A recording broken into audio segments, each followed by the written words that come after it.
15 heures, c'est l'heure de votre journal. Mesdames, Messieurs, bonjour, bienvenue. Tout de suite, les principaux titres de cette édition. La BCIMR lance officiellement son nouveau produit d'épargne dédié à l'habitat. L'Argentine s'impose face à la Suisse et valide sa qualification pour les demi-finales.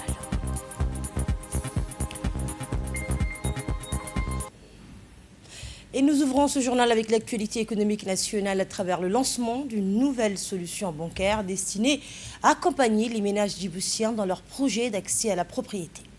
La Banque pour le commerce et l'industrie Mer Rouge, BCIMR, a officiellement lancé son nouveau produit Épargne Habitat, une solution destinée à accompagner les ménages djiboutiens dans la constitution de leur rapport personnel et la réalisation de leurs projets immobiliers.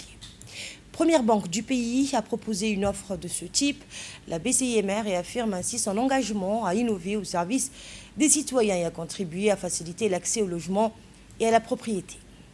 La cérémonie de lancement organisée au centre de formation de la BCIMR s'est tenue en présence de Mme Amina Abdiaden, ministre de la Ville, de l'Urbanisme et de l'Habitat, des responsables des institutions du secteur de l'habitat, des promoteurs immobiliers publics et privés, ainsi que de nombreux partenaires. Dans son discours d'ouverture, le directeur général de la BCIMR a souligné la volonté de la banque de développer des solutions financières innovantes, adaptées aux besoins des familles djiboutiennes.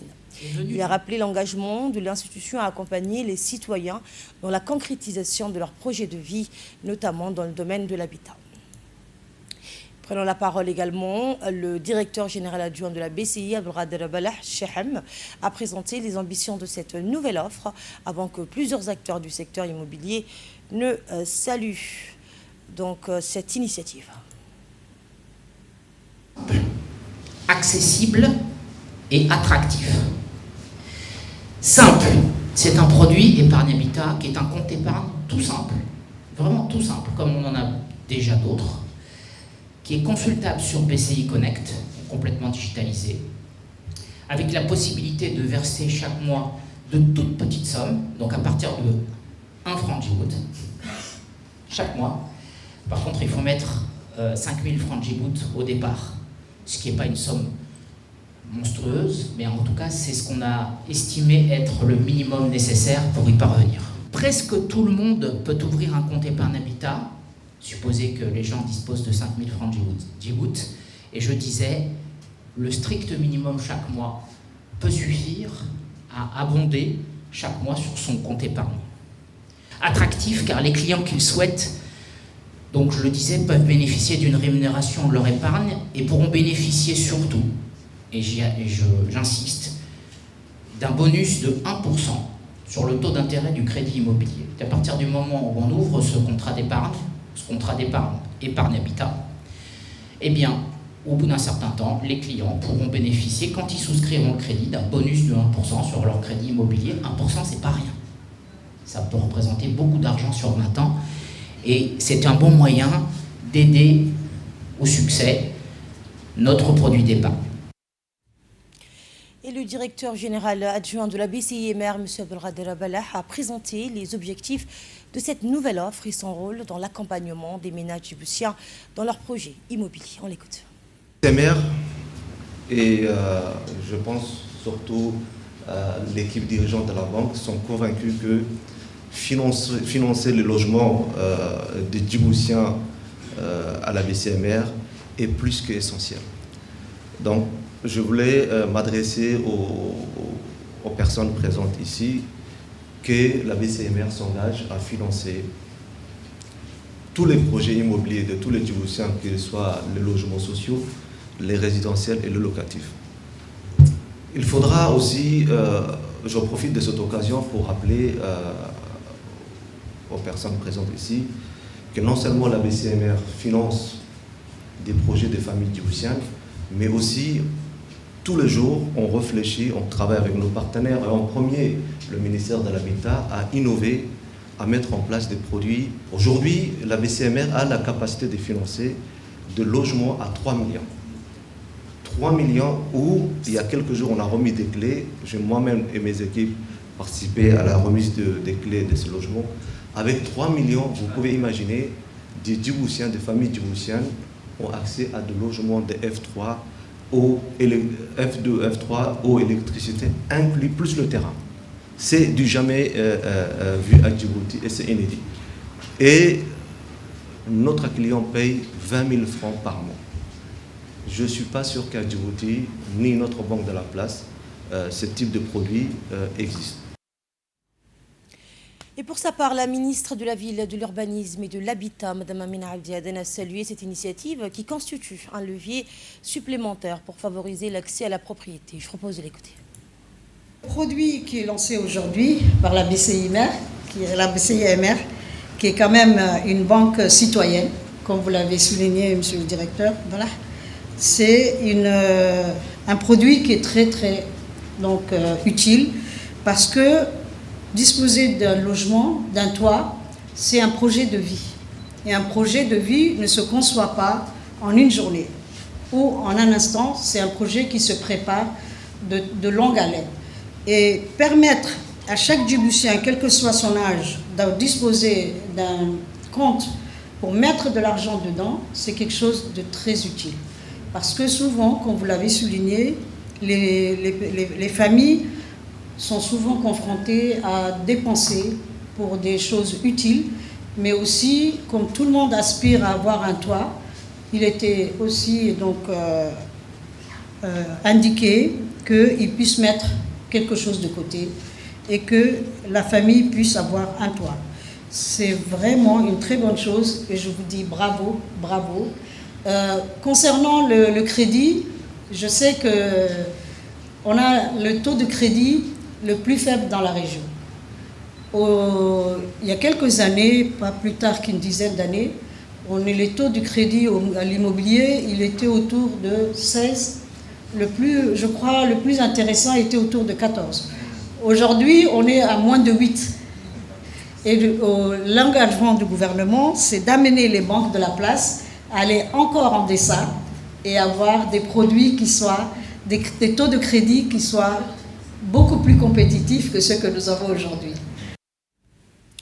Une initiative également appréciée par les partenaires du secteur immobilier qui voient dans cette nouvelle solution d'épargne une opportunité pour renforcer le développement de l'habitat à Djibouti. Pour beaucoup de Djiboutiens, un projet immobilier représente bien plus qu'un simple investissement. C'est avant tout un projet de vie, un symbole de stabilité et surtout un héritage pour les générations futures. Et cependant, c'est un projet qui nécessite de la préparation, un accompagnement financier adapté et surtout une épargne régulière. C'est précisément pour répondre à ce besoin que nous avons créé cette solution financière qui est l'épargne habitat, afin de permettre à nos clients de constituer une épargne régulière et de préparer leur projet immobilier de manière sereine. De l'innovation dans le secteur bancaire à l'engagement citoyen à travers le sport, place à présent à une initiative qui met en avant les valeurs de cohésion et de vivre ensemble. Sous l'égide du secrétariat d'État chargé des sports, le collectif des élus locaux et des leaders unis pour le développement durable a procédé dans l'après-midi d'hier au lancement officiel du tournoi de la paix et de l'amitié intercommune au stade Gouled. La modernisation des services laisse place à présent à la valorisation du patrimoine immatériel. La culture et la littérature djiboutienne étaient à l'honneur lors d'une rencontre consacrée à une nouvelle voie de l'écriture nationale.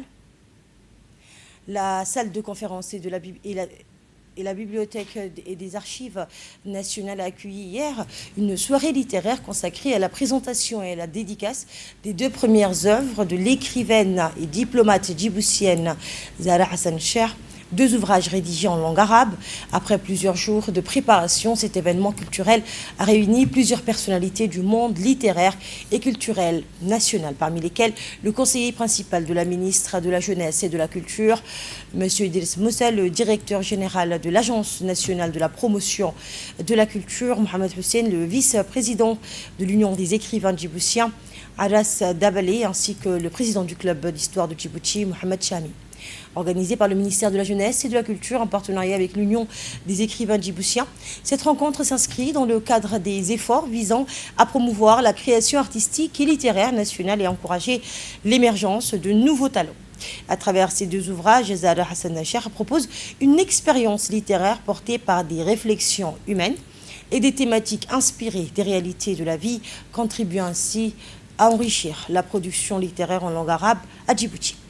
La cérémonie a été marquée par plusieurs interventions mettant en avant l'importance d'accompagner les écrivains djiboutiens et de soutenir la création littéraire, considérée comme un élément essentiel de la préservation de l'identité culturelle. Je remercie l'ensemble de nos partenaires, en particulier l'Union des écrivains et des littérateurs de Djibouti, ainsi que ceux qui ont honoré cette rencontre de leur présence. Que cette cérémonie soit un moment de partage, de découverte et de célébration de la littérature djiboutienne en langue arabe. Et de son côté, le représentant de la ministre de la Jeunesse et de la Culture, le conseiller principal Idriss Moussa, a insisté sur l'importance d'accompagner les écrivains nationaux et de soutenir la création littéraire, considérée comme un pilier essentiel de l'identité culturelle et un espace privilégié d'expression des aspirations de la société. On l'écoute. L'événement que nous rassemble transcende la simple présentation d'un livre. Il formalise une ambition de voir la culture djiboutienne s'épanouir, s'exporter et rayonner à travers le monde. Madame Zahra Hassan Cheikh nous fait aujourd'hui l'honneur de présenter ses deux premières œuvres en langue arabe. Elle enrichit ainsi notre patrimoine et illustre magnifiquement la place grandissante des femmes dans le paysage intellectuel national. De ce fait, pour nous, au nom de la littérature constitue pour le gouvernement djiboutien et particulièrement le ministère de la Jeunesse et de la Culture qui a pu initier depuis longtemps l'organisation du Salon du Livre, mais également le soutien à l'édition de livres écrits dans plusieurs langues nationales, en Somalie, en Afar, en arabe également. Ce travail qui a débuté depuis 2002, au temps où il y avait cette effervescence de la création littéraire djiboutienne, ne fait que se perdurer dans les temps avec beaucoup d'intention, mais également un engagement politique fort qui traduit l'urgence, mais également la nécessité de pouvoir offrir aux Djiboutiens la possibilité de s'exprimer à travers leur imaginaire dans leur langue nationale, les langues qu'ils maîtrisent et dans lesquelles ils peuvent apporter leur savoir-faire, mais également leur contribution au développement national de notre pays. Ceci constitue un défi constant pour le ministère de la Jeunesse et de la Culture de soutenir toutes les composantes culturelles de notre société, que ce soit la langue arabe, que ce soit la langue somali, de manière générale, la diversité linguistique nationale. Et à l'issue des différentes interventions, le vice-président de l'Union des écrivains djiboutiens, Mohamed Chakil Arab, a présenté le recueil, une œuvre destinée aux enfants à travers laquelle l'auteur transmet un message axé sur les valeurs de générosité, de solidarité et de don de soi. La cérémonie s'est clôturée par une séance de dédicace des deux ouvrages, au cours de laquelle l'écrivaine Zahra Hassan Cheikh a échangé avec les participants et partagé ses premières publications.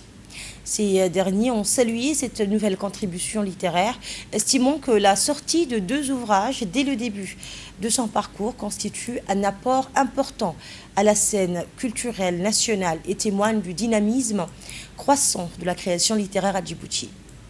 Prenant la parole à cette occasion, l'écrivaine Zahra Hassan Cheikh a évoqué son parcours et ses premiers pas dans l'écriture. Elle a exprimé sa satisfaction à l'occasion du lancement de ses premières œuvres, soulignant que l'écriture représente pour elle un moyen d'exprimer ses idées, de partager des expériences humaines et de créer un lien avec les lecteurs. Elle a également présenté le contenu de ses nouvelles publications, revenant sur les motivations qui ont guidé leur rédaction, ainsi que sur les messages qu'elle souhaite transmettre à travers ses œuvres.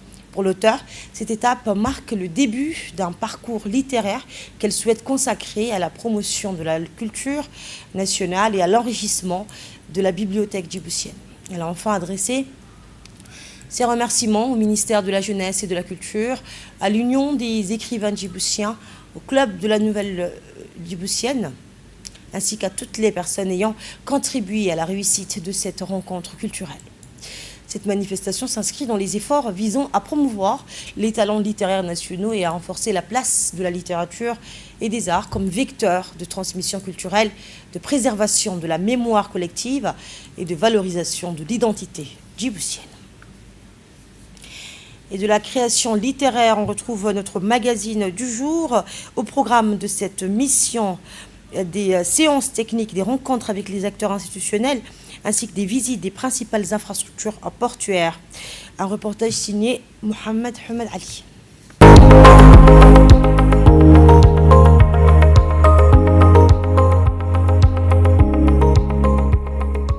Le modèle numérique portuaire de Djibouti continue de susciter l'intérêt de nombreux pays africains. Après la Côte d'Ivoire et la Namibie, une délégation de Ségus RDC, gestionnaire du guichet unique intégral du commerce extérieur de la République démocratique du Congo, effectue une mission de benchmarking à Djibouti afin de découvrir le Djibouti Port Community System, communément appelé DPCS, plateforme nationale unique dédiée à la digitalisation des opérations d'importation, d'exportation et de transit. Mise en place à partir de 2017, sur instruction du président de la République et renforcée par le décret numéro 216, le DPCS est aujourd'hui reconnu comme l'une des plateformes les plus avancées en matière de facilitation du commerce extérieur. Son modèle a notamment été salué par la Banque mondiale, l'IAPH et l'Organisation maritime internationale. La mission a débuté à l'hôtel Escale International par une réunion de travail réunissant les responsables de la délégation congolaise et les équipes du DPCS, conduites par son directeur général, Warsama Mohamed. Les experts ont présenté les principales fonctionnalités de la plateforme, son cadre juridique, sa gouvernance ainsi que les résultats obtenus dans la modernisation des procédures portuaires. Ils ont également expliqué comment le DPCS relie sur une même plateforme numérique les autorités portuaires, les douanes, les compagnies maritimes, les transitaires, les transporteurs, les banques et les autres administrations afin d'accélérer les échanges et d'améliorer la traçabilité des marchandises et de renforcer ainsi la compétitivité du corridor logistique djiboutien. Pour mieux comprendre le fonctionnement de cet écosystème, la délégation a ensuite effectué plusieurs visites techniques. Première étape, les agences maritimes, où les échanges ont porté sur la digitalisation des formalités liées aux escales des navires, aux manifestes et aux échanges de données. La délégation s'est ensuite rendue à Djibouti Port Corridor Road, où elle a découvert le système numérique de gestion des tickets de corridor, le suivi des camions et des flux de marchandises. Une autre étape a conduit les visiteurs à l'association des transitaires de Djibouti. Les responsables ont présenté l'intégration des opérations de transit au DPCS qui simplifie les formalités administratives et améliore ainsi la fluidité des échanges commerciaux. La délégation congolaise a également été reçue par Mme Safia Mohamed Ali Gadili, ministre déléguée chargée de l'économie numérique et de l'innovation. Les échanges ont porté sur la stratégie nationale de transformation numérique, la vision Djibouti 2035 ainsi que les concepts de Smart Nation et de Smart Port dans lequel s'inscrit pleinement le DPCS. Les responsables congolais ont salué la réussite du modèle djiboutien et exprimé leur volonté de poursuivre la coopération avec le DPCS. La mission s'est poursuivie avec des visites au terminal à conteneurs, communément appelés SGTD, et au port polyvalent de Doralé, où la délégation a découvert les infrastructures modernes, les équipements de manutention ainsi que la tour de contrôle de la capitainerie dont plusieurs opérations sont aujourd'hui gérées via le DPCS. Une rencontre avec l'autorité des ports et des zones franches a enfin permis de mettre en lumière la complémentarité entre les infrastructures portuaires, les corridors logistiques, les zones franches et la plateforme numérique, un ensemble qui contribue à faire de Djibouti un hub logistique régional. Nous sommes de Ségus RDC. Ségus, c'est la société d'exploitation du guichet unique intégral du commerce extérieur de la République démocratique du Congo. Et dans ce cadre, nous sommes membres de l'Alliance africaine pour le commerce électronique. Et dans cette alliance, DPCS en fait partie. Et c'est dans ce cadre que nous avons sollicité la direction générale de DPCS pour réaliser la mission de benchmarking pour nous permettre à nous, Ségus RDC, de pouvoir nous inspirer du modèle djiboutien afin de pouvoir améliorer les processus qui est déjà en marche en République démocratique du Congo. Donc c'est une visite de travail qui nous a permis de pouvoir visiter plusieurs parties prenantes, que ce soit du côté étatique ou du côté privé, en commençant par DPCS, les autorités locales, et ce qui nous a permis de pouvoir comprendre les contextes locaux, comment les navires sont pris en charge depuis leur annonce jusqu'à la sortie de la marchandise et en passant par les différents corridors qui sont mis en place, et ce qui nous permettra dans la suite du processus, en rentrant bien entendu au pays, de pouvoir tisser encore des relations beaucoup plus fermes avec DPCS et de pouvoir optimiser les opérations au niveau du guichet unique intégral de la République démocratique du Congo. Donc les impressions sont très bonnes au regard de ce que nous avons expérimenté ici en termes de partage d'expérience et ce qui nous permettra, comme je l'ai dit tantôt, de pouvoir optimiser les opérations. Et c'est l'occasion pour nous de remercier toutes les autorités qui nous ont ouvert les portes, en commençant par le directeur général de DPCS, pour la fraternité, pour l'accueil et pour les différents échanges très intéressants que nous avons eus avec l'ensemble des parties prenantes. La délégation de haut niveau de la République démocratique du Congo nous a rendu visite pour découvrir de près le fonctionnement du système DPCS et comprendre son utilisation par les différents acteurs concernés, notamment les autorités portuaires, les services douaniers, les compagnies maritimes, les transitaires, les transporteurs, les banques, ainsi que les autres administrations. Le DPCS est une plateforme numérique intégrée et unique qui vise à accélérer les échanges commerciaux, améliorer la traçabilité des marchandises et renforcer la compétitivité du corridor logistique djiboutien. Au cours de leur visite, la délégation a effectué une tournée auprès des différentes plateformes connectées à ce système innovant, permettant ainsi de mieux comprendre les outils mis en place pour faciliter et optimiser les opérations portuaires. Cette immersion leur a également permis de rencontrer plusieurs acteurs clés, aussi bien du secteur public que du secteur privé, et de mieux appréhender les processus portuaires, notamment la gestion du mouvement des navires depuis leur annonce d'arrivée jusqu'à l'acheminement des marchandises ainsi que le fonctionnement des différents corridors logistiques. Cette visite s'inscrit dans une démarche de coopération et de partage d'expériences. Elle vise à favoriser la création d'un environnement de travail commun et à permettre à la délégation congolaise de mieux connaître le système portuaire numérique de Djibouti, communément appelé DPCS, une plateforme nationale dédiée à la digitalisation des opérations d'importation, d'exportation et de transit. Il convient de rappeler que Djibouti a déjà accueilli des délégations venues d'autres pays, notamment du Namibie et de la Côte d'Ivoire, désireuses de découvrir les avantages et les performances de ce système. Nous leur adressons à tous la bienvenue. Cette mission benchmarking confirme l'attractivité du modèle numérique développé par Djibouti. Après la Côte d'Ivoire et la Namibie, la République démocratique du Congo rejoint les pays venus s'inspirer du Djibouti Port Community System, aujourd'hui reconnu comme une référence africaine et internationale dans la digitalisation du commerce extérieur.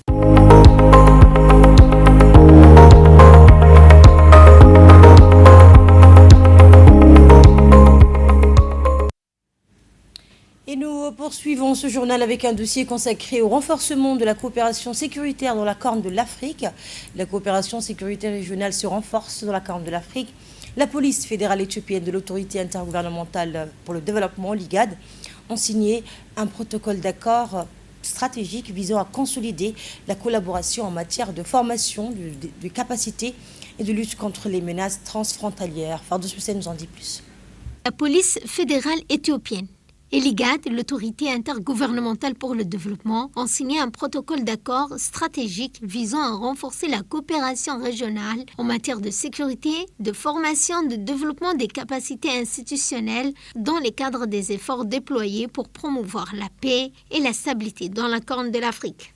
Lors de la cérémonie de signature, le commissaire général a déclaré que cet accord constitue une étape importante dans le renforcement de la paix, de la sécurité régionale. Il a souligné qu'il permettra à l'Éthiopie de partager avec les États membres de l'IGAD l'expertise acquise grâce aux réformes institutionnelles menées au sein de la police fédérale. Selon lui, le partenariat place l'université de police éthiopienne au cœur des initiatives régionales de renforcement des capacités à travers l'organisation de formations spécialisées, la conduite de recherche appliquée et la mise en œuvre de programmes universitaires conjoints destinés aux forces de l'ordre des pays membres.